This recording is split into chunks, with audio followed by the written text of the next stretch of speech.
सभी प्रतियोगी परीक्षाओं के लिए इम्पोर्टेंट करंट अफेयर्स देखते हैं। 8 नवंबर 2025 का भाई आपकी पाठशाला द्वारा इसका पहला प्रश्न है। अंतर्राष्ट्रीय प्रकृति संरक्षण संघ यानी कि आयुषीएन, ठीक है, आयुषीएन द्वारा प्राकृतिक विश्व धरोहर स्थलों को अच्छी यानी गुड रैंक प्राप्त करने वाला एकमात्र भारतीय राष्ट्रीय उद्यान कौन सा है? राष्ट्रीय उद्यान पूछ रहा है, अच्छी रैंक पाने वाला एकमात्र भारतीय राष्ट्रीय उद्यान कौन सा है? ए काजीरंगा राष्ट्रीय उद्यान, बी सुंदरबन राष्ट्रीय उद्यान, सी फूलों की घाटी राष्ट्रीय उद्यान या डी कंचनजंगा राष्ट्रीय उद्यान। तो कौन सा ये कंचनजंगा राष्ट्रीय उद्यान है जो आयुषीएन, ठीक है, आयुषीएन के श्रेणी में क्या अच्छी रैंक प्राप्त करने वाला भारत का एकमात्र प्राकृतिक विश्व धरोहर है।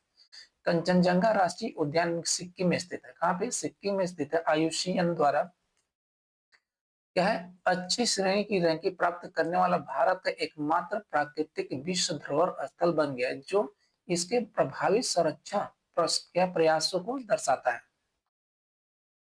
अगला प्रश्न है, वंदे मातरम के 150 वर्ष पूरे होने के उपलक्ष्य में स्मारक डाक टिकट किसने लॉन्च किया? ए प्रधानमंत्री नरेंद्र मोदी, बी उपराष्ट्रपति जगदीप धनखड़, सी राष्ट्रपति द्रौपदी मुर्मू या डी केंद्रीय संस्कृति मंत्री। ठीक है, तो कौन किसने लॉन्च किया है? 150 वर्ष पूरे होने पे वंदे मातरम ये लॉन्च किया डाक टिकट राष्ट्रपति द्रौपदी मुर्मू। राष्ट्रीय गीत वंदे मातरम के 150 वर्ष पूरे होने के उपलक्ष्य में राष्ट्रपति द्रौपदी मुर्मू ने एक स्मारक डाक टिकट जारी किया। यह गीत बंकिम चंद्र चटर्जी द्वारा लिखा गया था। इसके द्वारा बंकिम चंद्र चटर्जी के द्वारा लिखा गया था। ये बंकिम चंद्र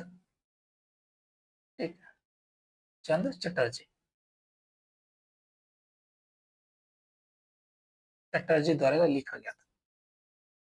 अगला प्रश्न, भारतीय नौसेना द्वारा नवंबर 2025 में कमीशन किए गए सर्वे वेसल लार्ज यानी कि एसवीएल क्लास के तीसरे जहाज का नाम क्या है? ए आईएनएस संध्यायक, बी आईएनएस निर्देशक, सी आईएनएस इक्साक या डी आईएनएस अन्वेषक। इसका नाम क्या है? इसका नाम है इक्साक, ठीक, INS Ikshak, option C. INS Ikshak SLV श्रेणी का तीसरा जहाज है। इसका मुख्य उद्देश्य क्या है? हाइड्रोग्राफिक सर्वेक्षण और बंदरगाह नेविगेशन चैनलों का मानचित्रण करना है, जो नौसेना संचालन के लिए महत्वपूर्ण है। अगला प्रश्न है, भारत ने लाइट टच निरीक्षण के साथ किस उद्देश्य के लिए एआई गवर्नेंस फ्रेमवर्क का अनावरण किया? ए कृषि क्षेत्र में एआई के उपयोग को विनियमित करना, बी रक्षा क्षेत्र में एआई अनुप्रयोग को नियंत्रित करना, सी सुरक्षित नैतिक और जवाबदेही तकनीक नवाचार को बढ़ावा देना या डी एआई स्टार्टअप्स को सरकारी फंडिंग प्रदान करना। तो ये इसका क्या है? अनावरण किया है। उद्देश्य इसका क्या है?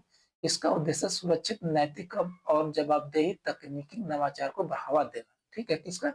लाइट टच निरीक्षण के साथ ये एआई का क्या है? सुरक्षित नैतिक और जवाबदेही तकनीक नवाचार को बढ़ावा देने का एक एआई गवर्नेंस फ्रेमवर्क का अनावरण किया गया। केंद्र सरकार ने सुरक्षित नैतिक और जवाबदेही तकनीक नवाचार सुनिश्चित करने के लिए लाइट टच निरीक्षण पर आधारित एक एआई गवर्नेंस फ्रेमवर्क का अनावरण किया है। अगला प्रश्न है, 30वां संयुक्त राष्ट्र जलवायु परिवर्तन सम्मेलन COP30 नवंबर 2025 में कहां आयोजित किया गया था? ए पेरिस में फ्रांस, बी बेलम ब्राजील में, सी दुबई यूएई में या डी ग्लासगो यूके में। कहां पे? ब्राजील में किया गया था, बेलम ब्राजील में। 30वां संयुक्त राष्ट्र जलवायु परिवर्तन सम्मेलन COP30 बेलम ब्राजील में आयोजित किया गया था, जहां वैश्विक जलवायु लक्ष्यों पर चर्चा हुई। अगला प्रश्न है, भारत दिसंबर 2025 में प्रोजेक्ट चीता के तहत 8 अफ्रीकी चीतों को आयात किस देश से करेगा? यह भारत दिसंबर 2025 में प्रोजेक्ट चीता के तहत 8 अफ्रीकी चीतों का आयात किस देश से करेगा? ए नामीबिया से, बी बोत्सवाना से, सी दक्षिण अफ्रीका से या डी केन्या से। कहां से? ये बोत्सवाना से करेगा, ऑप्शन बी है, ये बोत्सवाना से 8 अफ्रीकी चीतों को आयात करेगा। किसमें? दिसंबर 2025 में। भारत बोत्सवाना से प्रोजेक्ट चीता के तहत 8 और चीता आयात करेगा, जिससे भारत में चीता संरक्षण कार्यक्रम को और बढ़ावा मिलेगा। अगला प्रश्न है, हाल ही में जारी इट लैंसेट इट लैंसेट आयोग की रिपोर्ट के अनुसार कौन सा कारक वैश्विक तापमान को पेरिस समझौते के 1.5 डिग्री सेल्सियस लक्ष्य से अधिक बढ़ा सकता है, भले ही जीवाश्म ईंधन पर निर्भरता कम हो जाए? ए अत्यधिक औद्योगिक अपशिष्ट, बी खाद्य प्रणालियों का परिवर्तन, सी जंगल की आग की बढ़ती आवृत्ति या डी भूजल का अत्यधिक दोहन। क्या है इसका? ये कारण है, कौन है ये? कारण है खाद्य प्रणालियों का परिवर्तन, ऑप्शन बी। ईट लैंसेट आयोग की रिपोर्ट में कहा गया है कि खाद्य प्रणालियों जैसे कृषि, पशुधन और भूमि उपयोग में बदलाव के कारण होने वाले उत्सर्जन से वैश्विक तापमान पेरिस समझौते के लक्ष्य से अधिक हो सकता है, जिसके लिए खाद्य उत्पादन और खपत के तरीके में बड़े बदलाव की आवश्यकता है।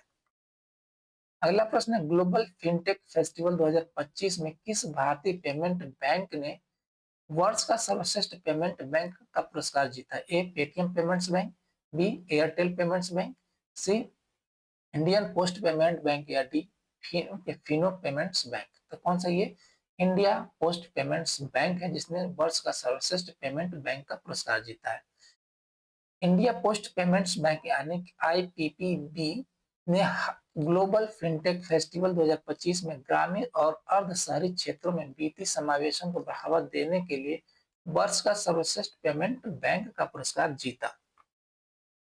अगला प्रश्न है, किस भारतीय पैरा एथलेटिक को पहले सक्षम खिलाड़ियों के अंतर्राष्ट्रीय मुकाबले में चुना गया है? ए अवनी लखेरा को, बी भावना पटेल को, सी शीतल देवी को या डी मनीष नरवाल को। किसको? ये शीतल देवी को, ऑप्शन सी। ऑप्शन से शीतल देवी को। तीरंदाज शीतल देवी पहली भारतीय पैरा एथलेटिक्स हैं जिन्हें अंतर्राष्ट्रीय ओलंपिक और पैरा ओलंपिक समिति के एक सक्षम खिलाड़ी के प्रतिस्पर्धा समूह में चुना गया है, जो एक महत्वपूर्ण उपलब्धि है। अगला प्रश्न है, 2025 पेरिस मास्टर्स जीतकर किसने एटीपी वर्ल्ड नंबर 1 रैंकिंग फिर से हासिल की है? A Rafael Nadal, B Novak Djokovic, C Jannik Sinner या डी कार्लोस अल्कराज। तो कौन है ये? नोवाक जोकोविक है, तो ऑप्शन बी। ऑप्शन बी है, नोवाक जोकोविक ने 2025 पेरिस मास्टर्स जीतकर एटीपी वर्ल्ड नंबर 1 रैंकिंग प्राप्त हासिल कर लिया है। दिग्गज टेनिस खिलाड़ी नोवाक जोकोविक ने 2025 पेरिस मास्टर्स जीतकर एटीपी वर्ल्ड नंबर 1 रैंकिंग पर वापस कब्जा कर लिया है। अगला प्रश्न है, अखिल भारतीय गिद्ध आबादी आकलन गिद्ध आबादी आकलन 2023-25 में कितनी अत्यंत संकटग्रस्त यानी क्रिटिकली इंडेंजर्ड गिद्ध प्रजातियों पर ध्यान केंद्रित किया गया? ए 2 पे, बी 3 पे, सी 4 पे या डी 5 पे। तो कितना? ये 4 पे। ऑप्शन कौन सा? ऑप्शन सी है, 4 पे। इस देशव्यापी सर्वेक्षण में 4 अत्यंत संकटग्रस्त गिद्ध प्रजातियों oriental white backed, long build, slender billed और रेड हेडेड गिद्धों पर ध्यान केंद्रित किया गया है, ताकि उनके संरक्षण प्रयासों की प्रभावशीलता का आकलन किया जा सके।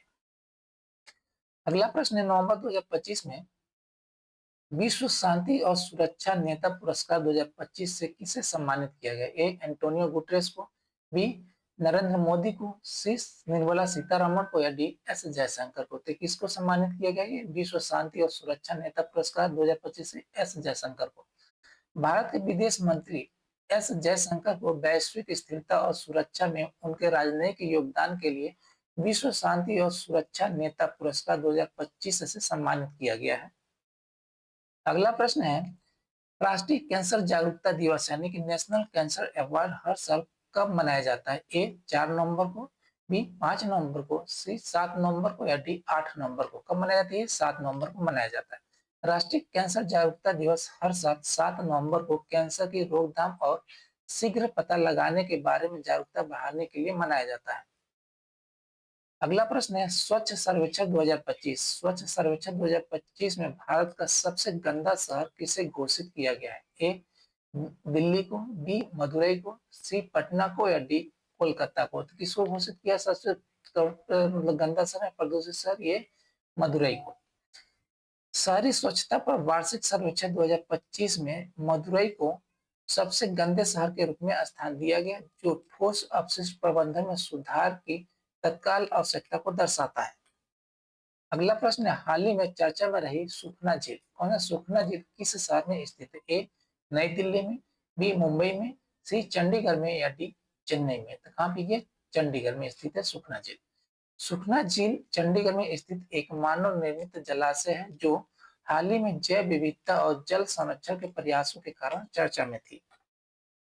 अगला प्रश्न है भारत ने पाइपलाइन प्रतिस्थापन जल पाइपलाइन प्रतिस्थापन परियोजना के लिए किस देश को अपनी पहली रुपए में मूल्यांकित ऋण सीमा प्रदान की है? ए बांग्लादेश को, बी नेपाल को, सी श्रीलंका को या डी मॉरिशस को? तो किसने दी है? ये मॉरिशस को पहली रुपए में मूल्यांकित ऋण सीमा प्रदान की है। भारत ने मॉरिशस को जल पाइपलाइन प्रतिस्थापन परियोजना के लिए भारतीय रुपए में मूल्यांकित अपनी पहली ऋण सीमा प्रदान की है, जो व्यापार में रुपए के अंतर्राष्ट्रीयकरण की दिशा में एक कदम है। अक्टूबर महीने का कुछ महत्वपूर्ण दिवस देख लेते हैं। 1 अक्टूबर को विश्व अंतर्राष्ट्रीय वृद्धजन दिवस, 2 अक्टूबर को गांधी जयंती, 2 अक्टूबर को अंतर्राष्ट्रीय अहिंसा दिवस मनाया जाता है, 5 अक्टूबर को विश्व शिक्षक दिवस, 8 अक्टूबर को भारतीय वायुसेना दिवस, 9 अक्टूबर को विश्व डाक दिवस मनाया जाता है, 10 अक्टूबर को मनाया जाता है विश्व मानसिक स्वास्थ्य दिवस, 11 अक्टूबर को अंतर्राष्ट्रीय बालिका दिवस, 15 अक्टूबर को विश्व छात्र दिवस यानी कि एपीजे अब्दुल कलाम की जयंती पर, 16 अक्टूबर को मनाया जाता है विश्व खाद्य दिवस, 17 अक्टूबर अंतर्राष्ट्रीय गरीबी उन्मूलन दिवस मनाया जाता है, 24 अक्टूबर को राष्ट्रीय संयुक्त राष्ट्र दिवस मनाया जाता है, संयुक्त राष्ट्र का स्थापना दिवस मनाया जाता है 24 अक्टूबर को। 31 अक्टूबर को राष्ट्रीय एकता दिवस सरदार वल्लभ भाई पटेल की जयंती के उपलक्ष्य में मनाया जाता है। थैंक यू जी, धन्यवाद।